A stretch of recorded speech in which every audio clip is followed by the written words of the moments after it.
नील किसी के पैर नहीं छुएगा, और खास तौर पे झूठे मक्कार लोगों के तो बिल्कुल भी नहीं।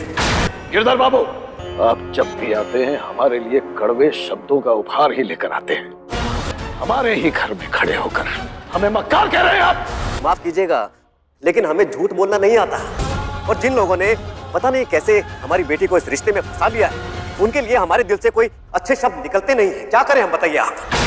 और तुम अपने बाप से तो तुम्हारा कोई रिश्ता बचा नहीं है, और इसमें तुम्हारी कोई गलती भी नहीं है। गलती सारी हमारी। आंख पे पट्टी बंदी थी हमारे, जो गलत औलाद से उम्मीदें लगा बैठे, जो अपने बेटे की कदर नहीं जानी हमने, पर अब जान चुके हैं उसकी काबिलियत, उसका टैलेंट पहचान चुके हैं हम, और आप में से किसी को भी इस तरह उसकी इज्जत उछालने नहीं देंगे। हम देखते हैं कि कौन जबरदस्ती हमारे बेटे से किसी के पांव छुआता है। नील, झुकना मत, हम साथ खड़े हैं तुम्हारे। अरे गिरधर भाई साहब, एक तो हम इतने बड़े मौके पर आपके बेटे को भजन गाने का मौका दे रहे हैं, बस ये सोच। अपुलिना के आने वाले एपिसोड में एक अलग ही ट्विस्ट देखने को मिलने वाला है। भाई यहाँ पर अब जो हीरा है ना, वो जान लेना चाहती है अप्पू की, पता नहीं कितनी बार जान लेगी उसकी, और यहाँ पर बार बार भाई श्लोक उसको बचा लेता है। श्लोक के दिमाग में ये तो कहीं आ ही गया है कि भाई जो ये हीरा है, ये कुछ ना कुछ तो चाल चल रही है, और ये अपुलिना को भाई जान का खतरा हो सकता है इससे, और इसी वजह से यहाँ पर अप्पू के भाई अगेंस्ट भी रहता है। यहाँ पर अपुलिना को ये लग रहा है कि श्लोक तो उससे इतनी नफरत करता है, लेकिन हकीकत तो कुछ और ही है। वो बार बार ना भाई हीरा से बचाना चाह रहा है।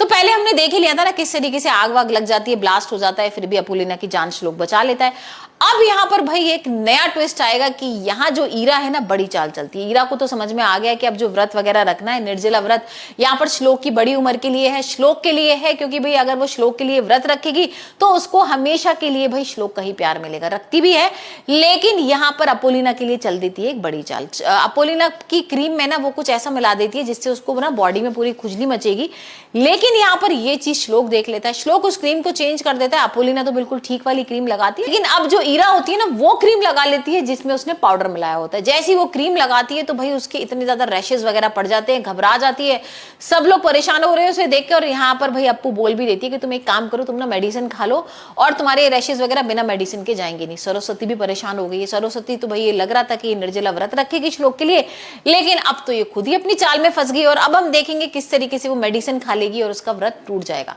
अब तो भाई यहाँ पर ईरा का और सरस्वती का पारा इतना ज्यादा हाई हो जाता है कि अब यहाँ चलती है वो बड़ी चाल, और देखते हैं कि भाई ईरा यहाँ पर लेकर आएगी सपेरा से एक सांप, जिसको भाई वो डसवाना चाहती है अपोलिना को। मतलब यहाँ शिवरात्रि है, शिवरात्रि की पूजा हो रही है, सब लोग तैयारी वगैरह कर रहे हैं, और यहाँ पर हम देखेंगे किस तरीके से सांप आ जाएगा, और ये सांप भाई अपोलिना को नहीं डसेगा, यहाँ पर गलती से श्लोक को डस लेगा।